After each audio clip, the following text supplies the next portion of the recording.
네, 안녕하세요, 여러분. 축진망입니다. 각 팀별로 특정 포지션에 대해서 알아보는 시리즈를 하고 있는데요. 오늘은 맨유 공격진에 대해서 정리해 보도록 하겠습니다. 사실 지난 시즌 맨유가 정말 이렇다 할 경기력 좋은 경기가 없었어요. 수비수 줄부상에 특히 후방 빌드업부터 안 되는 모습들이 되게 많았고, 그러면서 자연스레 롱킥 위주의 공격이 늘어났고요. 플레이 전체가 이어진다는 느낌이 아니라 툭툭 끊기는 듯한 느낌을 받았습니다. 그래서 작년 테나흐를 평가할 때는 두 가지 이야기가 있었죠. 첫 번째는 그게 테나흐의 실력이다. 두 번째는 부상도 감안을 해줘야 되고, 그 상황 속에서도 어쨌든 FA컵 우승이라는 성과를 이뤄냈으니 조금 더 지켜봐야 한다. 그래서 테나흐는 결국 이번 시즌 또다시 한번 기회를 받았고요. 이번 시즌은 선수들의 부상이 많던 어쨌든 이번 시즌도 지난 시즌과 똑같이 그런 경기력을 보여준다면 다음 시즌엔 아마 테나흐를 맨유 감독으로 보지 못할 것 같습니다. 그래서 결국 맨유의 성적이 나오기 위해선 뒤에서부터 올라오는 빌드업도 중요하지만 그 빌드업에 방점을 찍어줄 공격수들도 매우 중요합니다. 그래서 맨유의 공격진은 어떤 선수가 있고 그 공격수에 대한 생각은 어떤지 한번 알아보도록 하겠습니다. 첫 번째 공격수는 마커스 레시포드입니다. 1997년생 26살이고요. 잉글랜드 국적의 선수입니다. 키 185에 70, 오른발잡이 스트라이커고 데뷔했을 때부터 맨유에 있었고 지금까지 팀을 한 번도 옮긴 적이 없는 선수입니다. 지난 시즌 리그만 따졌을 때 레시포드는 7골 2어시, 그리고 시즌 전체로 따졌을 때는 챔피언스리그 컵대회까지 다 합쳐서 8골을 득점했습니다. 지난 시즌 리그에서 33경기 나왔고요. 2278분 정도 소화했습니다. 이 정도면 공격진에서 부여받은 기회 자체는 최상위권이라고 볼 수 있고요. 레시포드라는 이름값, 그리고 22-23 시즌에 보여준 레시포드의 퍼포먼스에 비하면 상당히 아쉬운 시즌이었죠. 일단 레시포드의 장점은 강력한 슈팅 능력입니다. 이건 레시포드 하면 당연히 떠오르는 능력인데요. 슈팅할 때 임팩트를 제대로 할 줄 알아서 공이 거의 회전 없이 뚝 떨어지는 구질의 슈팅도 많고 기본적으로 발목 힘이 되게 좋은 선수입니다. 또 다른 장점은 빠른 스피드를 보유하고 있다는 겁니다. 역습 나갈 때나 1대1 돌파할 때나 오프 더 볼에서 움직일 때나 스피드가 너무 빨라서 수비들이 속도 경쟁에서 레시포드를 잡아내지 못하는 경우가 많죠. 그리고 또 높은 수준의 발기술을 가지고 있습니다. 상대에게 압박당할 때 그리고 돌파할 때 워낙 기본기가 좋고 테크닉이 좋기 때문에 좋은 발기술을 가지고 있죠. 좁은 공간에서 의외로 잘 빠져나오는 모습이 있습니다. 또 왕반대를 잘합니다. 보통의 윙어들이 많이 하지 않는 게 이 왕반대인데요. 레시포드는 역습 상황에서 반대편에 좋은 선수 있으면 큰 반대 전환을 할 정도의 킥력을 보유하고 있습니다. 가장 대표적인 경기가 지난 시즌 FA컵 결승전이었죠. 그때 가르나초 쪽으로 좋은 오픈을 보여주고 가르나초, 부페, 마이노 순으로 이어지면서 맨유의 두 번째 골을 득점했던 장면이 있습니다. 또 레시포드가 장점이 빠른 스피드, 좋은 슈팅 능력이라 속공 시에는 위협적일 때가 많아요. 특히 22-23 시즌 레시포드가 잘했을 때 속공 상황에서 라인 브레이킹에서 득점을 했던 장면이 되게 많았는데 지공에선 조금 아쉬울 때가 많습니다. 애초에 동료와의 연계를 엄청 즐기는 스타일은 아니고 직접 타격에 포커싱이 된 윙어다 보니까 동료 선수를 활용하거나 만들어가는 플레이에 익숙하진 않죠. 오히려 자신이 방점을 찍는 피니셔 역할을 할 때 더 빛나는 선수라고 생각합니다. 그리고 또 한 가지는 아쉬운 수비력입니다. 물론 이런 유형의 선수 중에 수비까지 잘하는 유형은 많지는 않습니다. 하지만 윙어의 수비력도 현대축구에서 매우 중요합니다. 전방 압박도 팀 단위로 들어갈 때가 많기 때문에 압박에서도 중요한 역할을 수행해야 되고 내려서 수비할 때는 사이드 쪽 윙어를 우리 팀 풀백과 같이 막아줘야 되기 때문에 수비력이 중요합니다. 근데 레시포드는 수비 상황에서의 적극성이라든지 수비 가담 빈도라든지 리커버리라든지 그런 것들이 좀 부족해서 그런 것들을 조금 보완해야 된다고 생각합니다. 어쨌거나 저쨌거나 그냥 제 개인적인 생각으로는 맨유 공격진, 현재 공격진 중에서는 가장 높은 클래스를 보유하고 있는 선수라고 생각하고요. 상당히 많은 주급을 받고 있기 때문에 이번 시즌에는 그 주급에 합당한 플레이를 보여줘야 하고 공격진을 리딩하는 역할을 잘 수행해야 합니다. 레시포드가 살아나면 맨유 공격진 전체가 살아날 수 있기 때문에 레시포드는 조금 더 책임감을 가지고 이번 시즌 잘 해내야 됩니다. 그 다음은 알레한드로 가르나초입니다. 가르나초는 2004년생 20살이고요. 아르헨티나 국적의 선수입니다. 키 180에 몸무게 70, 좌우 윙어가 모두 가능한 오른발잡이 선수고요. 이 선수 역시 맨유에서 데뷔해서 팀을 한 번도 옮긴 적은 없습니다. 가르나초는 지난 시즌 7골 4어시, 시즌 전체적으로 봤을 때는 10골 정도 넣었고요. 리그 36경기에 출전했고 2,500분 정도 소화했습니다. 아까 레시포드보다도 300분 정도를 더 소화했기 때문에 이번 시즌 맨유 공격진 중에서 아주 핵심 선수였다라고 볼 수 있겠죠. 일단 빠른 스피드를 보유했고요. 그리고 준수한 약발 사용 능력이 있습니다.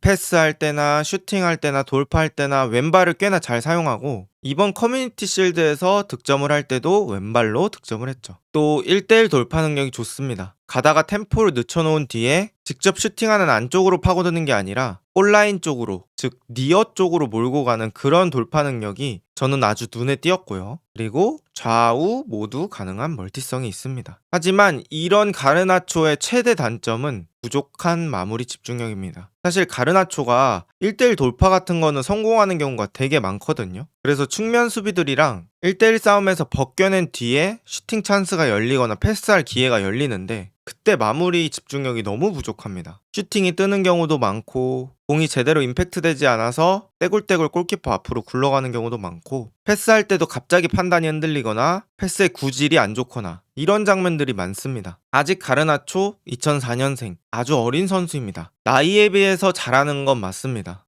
정말 원더키드 수준이에요. 그렇지만 가르나초가 결국 맨유 공격진에서 주전으로 자리 잡으려고 한다면 이 마무리 집중력 문제를 개선해야 합니다. 그래서 더 많은 득점과 더 많은 어시스트를 생산했을 때 가르나초에 대한 신뢰도가 확실히 쌓일 수 있을 것 같습니다. 그래서 이번 시즌이 주전으로 도약하기 딱 좋은 나이대와 시간이라고 생각하고요. 여기서 어떻게 플레이를 하느냐가 중요할 것 같습니다. 그 다음 선수는 라스무스 호일룬입니다. 2003년생 21살이고요. 덴마크 국적입니다. 키 191에 몸무게 85, 왼발잡이 스트라이커고요. 코펜하겐, 슈투름그라츠, 아탈란타를 거쳐 맨유에 입성했습니다. 지난 시즌 리그에서 10골, 2개의 도움을 기록했고요. 챔피언스 리그, 컵대회까지 모두 합쳐서 16골 정도 득점을 했습니다. 지난 시즌 리그에서 30경기에 출전했고 2100분 정도 부여를 받았습니다. 이 선수 역시 빠른 스피드를 보유했고요. 또 준수한 약발 사용 능력을 보여줍니다. 아까 가르나초가 드리블과 패스까지 약발을 많이 사용한다면 이 선수는 오른발을 사용할 때는 보통 슈팅할 때 많이 사용하고요. 빈도 자체는 그렇게 많지 않지만 그래도 오른발 빠따라든지 볼줄이 괜찮습니다. 또 좋은 라인 브레이킹 능력을 갖췄습니다. 아무래도 스피드가 빠르고 공간 이해도가 많기 때문에 그런 상황에서 좋은 능력을 보여주죠. 또 헌신적인 전방 압박 능력을 갖췄고요. 왼발 슈팅력 역시 좋은 편에 속한다고 생각합니다. 즉 이런 장점들을 모아보면 아무래도 역습 시, 속공 시에 좋은 공격수라고 느껴지는데요. 그래서 지공은 조금 아쉬웠던 경우가 많습니다.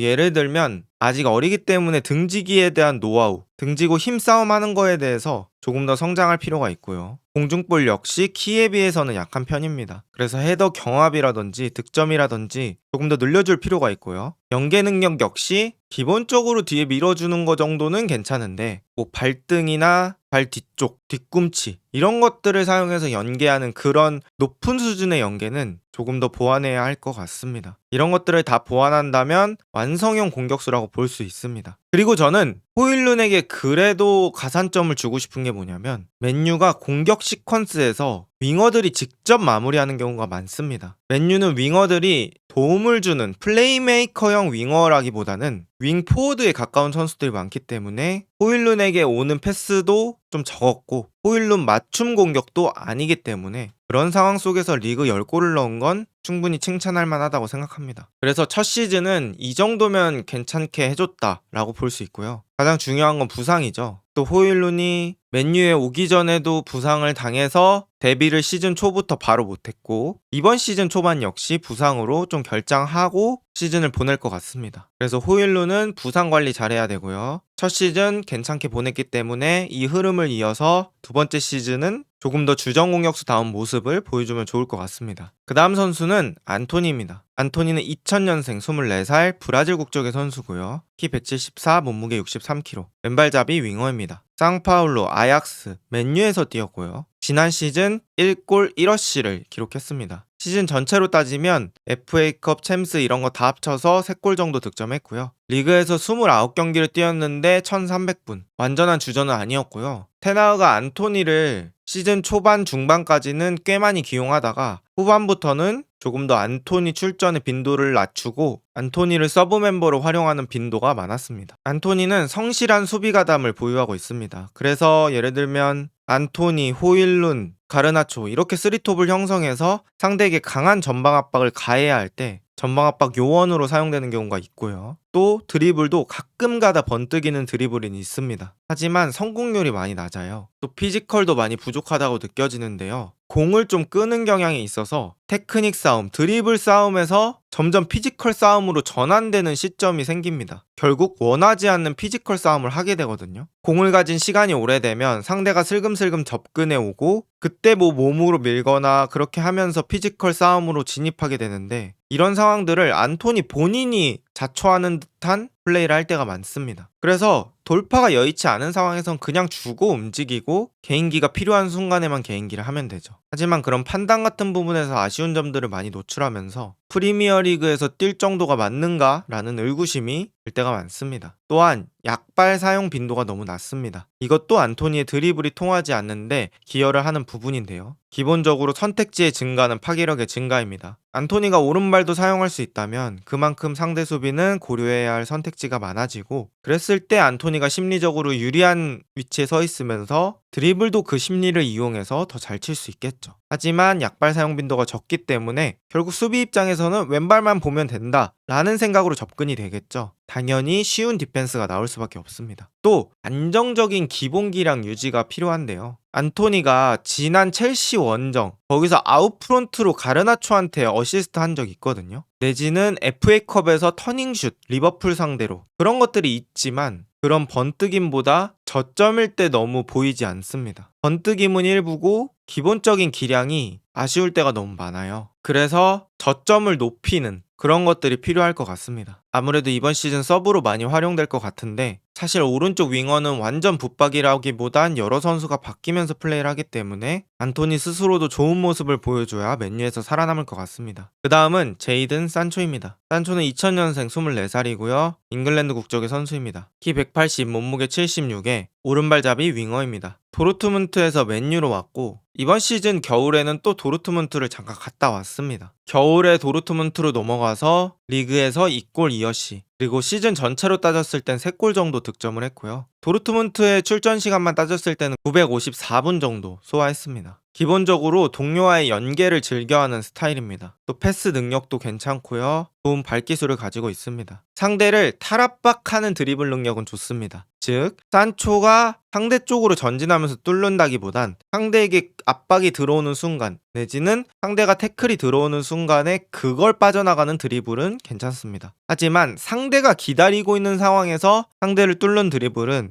상당히 아쉽습니다. 일단 치명적인 드리블이 많지 않고 기본적으로 앞으로 가다가 결국 안 되니까 다시 돌아서 뒤로 나오는 경우들이 많아요. 그래서 이런 선수들은 보통 자신에게 수비를 붙여놓고 다른 선수가 움직일 때 그거에 맞춰서 패스를 넣어줄 때 효과적인 선수죠. 즉 주변 선수들의 퀄리티가 중요한 선수라는 겁니다. 그래서 산초의 장점 중에 하나는 플레이메이킹, 기회 창출이 있습니다. 하지만 단점은 풀백의 퀄리티 내지는 주변 선수의 퀄리티가 매우 중요한 선수죠. 저는 기본적으로 어떤 선수를 쓰는데 조건이 있다? 이런 선수는 그렇게 좋은 선수라고 생각하지는 않습니다. 만약에 산초가 그런 조건들을 맞춰줬을 때 리그를 씹어 먹을 만큼 혹은 맨유 공격진에서 닥치고 대장이 될 만큼 실력이 좋은 선수다 하면 맞추겠죠. 하지만 또 그 정도까지는 아니기 때문에 감독이 쓰기에는 전술적으로 수정을 거쳐줘야 하는 선수고 혹은 이런 선수를 원하는 팀에서 데려가면 좋을 것 같은 선수입니다. 어쨌든 이번 시즌 프리시즌에 산초를 가짜 공격수로 기용하는 그런 움직임도 있었고요. 테나흐가 산초를 어떻게 써야 될지 고민을 많이 하는 것 같은데 어떻게 사용될지 한번 지켜봐야 할 것 같습니다. 또 파리 생제르맹과의 링크도 뜨고 있어서 다음 시즌엔 맨유에서 못 볼 수도 있겠죠. 그 다음 공격수는 아마드 디알로입니다. 2002년생 22살이고요. 코트디부아르 국적입니다. 키 173, 몸무게 72고요. 윙어와 공격형 미드필더가 가능한 선수입니다. 아탈란타를 거쳐 맨유에 입성했습니다. 지난 시즌은 1골 1어시 정도 기록을 했고 시즌 전체에 2골 정도 득점했습니다. 한 골은 그 FA컵 리버풀과의 경기에서 결승골, 그 골입니다. 리그 전체 9게임 정도 소화했고 338분 정도 소화했습니다. 지난 시즌은 맨유 1군 자원으로 분류하기엔 조금 어려운 정도의 출전 시간을 부여받았고요. 그런데 아마드의 올 시즌은 좀 다를 것 같다는 느낌이 듭니다. 일단 이번 시즌 프리시즌을 봤을 때 맨유 공격진 중에서 컨디션이 가장 좋았어요.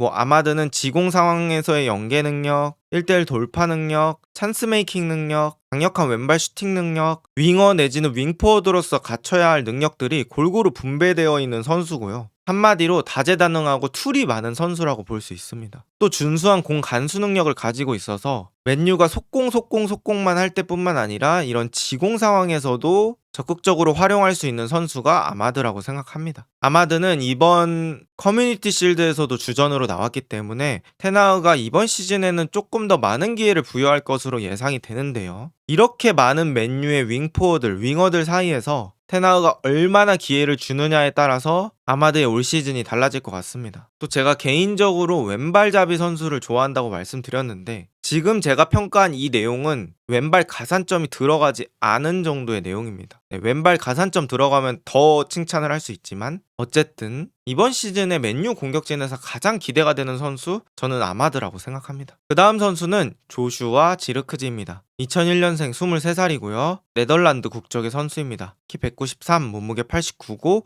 오른발잡이 스트라이커입니다. 바이에른 뮌헨, 볼로냐를 거쳐 맨유에 입성했습니다. 지난 시즌 11골 14어시 총 25개의 공격 포인트를 생산했고요. 시즌 전체로 따지면 12골 정도 뽑아냈습니다. 지난 시즌 볼로냐에서 뛰었던 선수고요. 2700분 정도 소화했습니다. 희한한 게 체격 조건이 되게 좋음에도 불구하고 9번과 10번 사이의 느낌을 보여주는 선수입니다. 전방 쪽에 플레이메이커 하나가 더 심어져 있다고 보시면 될 정도로 엄청난 플레이메이킹 능력을 가지고 있고요. 또 미끼 움직임, 동료에게 공간 창출 그런 것들을 해주는 공격수입니다. 또 큰 피지컬을 이용해서 홀더 플레이가 좋습니다. 즉 등지는 플레이가 괜찮은데요. 등지고 있을 때는 공을 잘 안 잃고 동료에게 공을 내주고 혹은 등지면서 센터백 끌어내고 그 뒷공간을 만들어주는 그런 능력들이 좋습니다. 또 동료와의 연계 능력, 뒷발 쓰고 옆발 쓰고 발바닥 쓰고 이런 것들은 좋습니다. 하지만 키에 비해서 제공권이 아쉬워요. 이 선수는 헤딩을 시도했는데 못한다는 느낌이 아니라 애초에 공중볼 싸움을 많이 피하는 듯한 느낌이 들었습니다. 자기가 그렇게 공중볼 싸움을 선호하지 않는 것으로 보였고요. 머리로 잡을 수 있는 공을 발을 뻗어서 잡으려고 할 때도 꽤 있었고요. 그래서 그런 것들을 좀 개선해야 되지 않나 라고 생각이 들고 골 결정력이 아쉽습니다. 11골 정도면 나쁘지 않은데요. 볼로냐에서 골을 놓치는 장면들을 보면 이걸 못 넣어? 이걸 놓쳐? 혹은 이 상황에서 이렇게 약한 슈팅이 나와? 이런 장면들이 많거든요. 그래서 그런 것들을 조금 개선해야 결국에는 프리미어리그에서 살아남을 수 있지 않을까 싶습니다. 이 선수도 마찬가지로 감독이 활용하기 나름인데요. 애초에 우리 팀은 스트라이커를 스코어러로 생각을 안 하는 팀도 있을 수 있습니다. 펄스9을 쓰면서 양쪽 윙어의 공격력을 극대화하고 싶어하는 팀이 있을 텐데요. 그런 팀한테 오히려 좋은 공격수일 수 있죠. 과거에 리버풀이 피르미노가 가운데서 가짜 9번 역할을 하면서 살라와 마네의 득점력을 폭발시킨 것처럼 감독이 전술적으로 조금만 손을 봐준다면 좋게 활용할 수 있는 선수고요. 제가 아까 말했듯이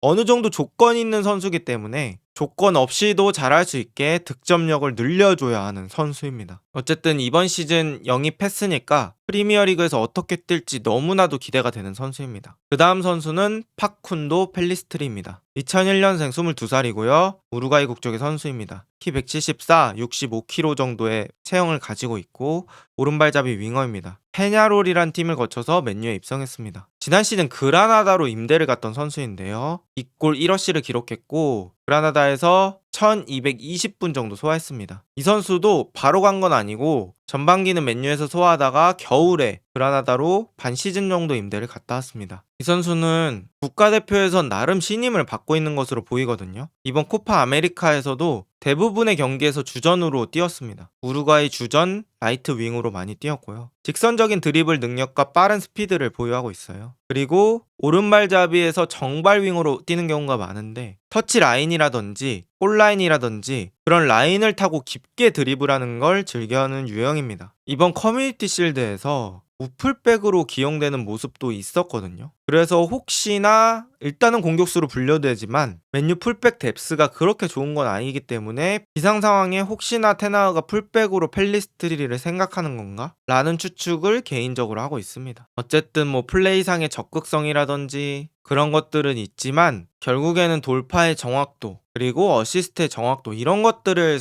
향상시키지 않으면 맨유에서는 자리가 크게 많을 것 같진 않습니다. 자, 이렇게 맨유의 공격진들을 한번 정리를 해봤는데요. 사실 숫자 자체는 꽤 많아요. 더블 스쿼드보다 살짝 많다고 볼 수 있는데 제 개인적인 예상으로는 레시포드와 아마드를 주전으로 생각하고 있지 않을까라고 생각이 들고요. 또 가르나초 역시 거의 주전처럼 활용되면서 좌우를 왔다 갔다 많이 뛸 것 같습니다. 제가 지난 시즌 맨유 공격에서 많이 느꼈던 건 일단 맨유 공격진들이 루쿠쇼, 말라시아 이런 선수들이 계속 부상당하면서 사이드 쪽에서 풀백의 지원 없이 공격을 할 때가 많았어요. 그러다 보니 패턴 플레이가 매우 단순했다고 느꼈고요. 공격진에서 어떻게 보면 개인 능력으로 득점하는 것들이 많았고 거기에 맥토미니까지 추가돼서 완전 만들어서 놓는 골이라기보단 세컨볼을 집어넣고 혼전 상황에서 득점하고 이런 장면들이 많았다고 생각하거든요. 그래서 올 시즌은 공격 과정에서의 완성도도 충분히 늘려야 한다 라고 생각하는 시즌입니다. 어쨌든 간 테나은은 이번 시즌 당연히 중요하지만 정말 중요한 시즌이 될 것으로 보이고요. 맨유 공격진은 어떻게 살아날 수 있을지 아니면 지난 시즌의 반복이 될지 한번 지켜봐야 할 것 같습니다. 이번 영상은 여기까지고요. 비슷한 영상이 궁금하시다면 구독 한 번씩만 부탁드립니다. 그리고 여러분 좋아요 한 번씩만 눌러주세요. 오늘 영상은 여기까지입니다. 좋은 하루 되세요.